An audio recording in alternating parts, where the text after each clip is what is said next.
Selamat pagi Bapak Ibu, Saudara terkasih yang dikasihi oleh Tuhan Yesus Kristus. Kita akan bersaat teduh sejenak. Kita akan membaca Alkitab kita dari Kisah Rasul 21 ayat 1 sampai 16. Bapak Ibu bisa membaca di rumah secara lengkap, tetapi di sini saya hanya akan membacakan dari natsnya saja, yaitu dari Kisah Rasul 21 ayat 14. Karena ia tidak mau menerima nasihat kami menyerah dan berkata, jadilah kehendak Tuhan.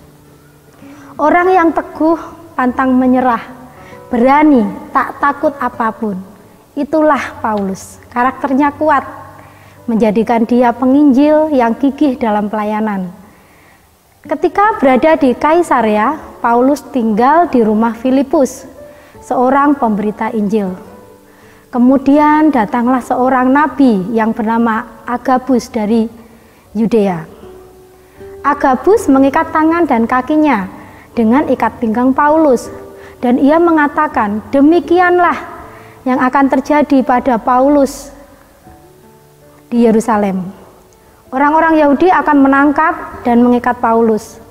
Murid-murid yang ada di rumah itu menjadi khawatir dan meminta Paulus untuk tidak pergi ke Yerusalem. Murid-murid yang ada di rumah itu begitu sangat mengasihi Paulus sehingga mereka mempunyai rasa yang khawatir. Tetapi hati Paulus sangatlah teguh. Ia mengatakan bahwa ia bukan hanya rela untuk diikat, tetapi ia juga rela karena nama Tuhan Yesus Kristus. Melihat keteguhan hati Paulus, murid-murid akhirnya menjadi pasrah. Mereka berserah kepada kehendak Tuhan dan menyatakan, jadilah kehendak Tuhan. Bahkan ada dari mereka yang kemudian mengikut Paulus ke Yerusalem. Nasihat murid-murid kepada Paulus adalah nasihat yang penuh kasih. Mereka tidak ingin Paulus celaka, tetapi mereka pun menyadari bahwa dalam kehidupan Paulus ada kuasa Tuhan yang nyata berkarya di dalam hidupnya. Oleh sebab itulah mereka akhirnya berserah kepada Tuhan.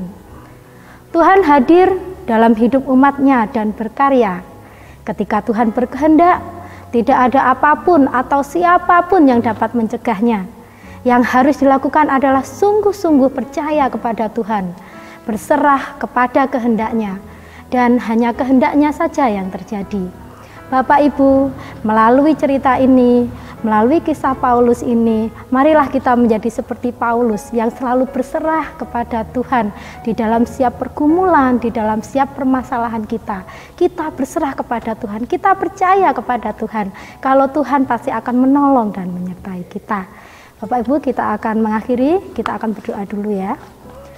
Allah Bapa kami yang bertata dalam kerajaan surga yang mulia, terima kasih Tuhan Yesus firman hari ini yang selalu mengingatkan kepada kami agar kami hanya boleh berserah, agar kami hanya boleh selalu mengingat Engkau, selalu menyerahkan setiap pergumulan, setiap masalah kami ke dalam tangan kuasa-Mu. Kami yakin dan percaya kami mempunyai Tuhan yang luar biasa hebatnya, luar biasa dahsyatnya. Kami percaya Tuhan Yesus akan selalu menyertai kami di dalam setiap kehidupan kami. Terima kasih Bapa, hanya di dalam nama Tuhan kami, Yesus Kristus kami berdoa dan bersyukur. Haleluya, amin. Selamat pagi, Tuhan Yesus memberkati.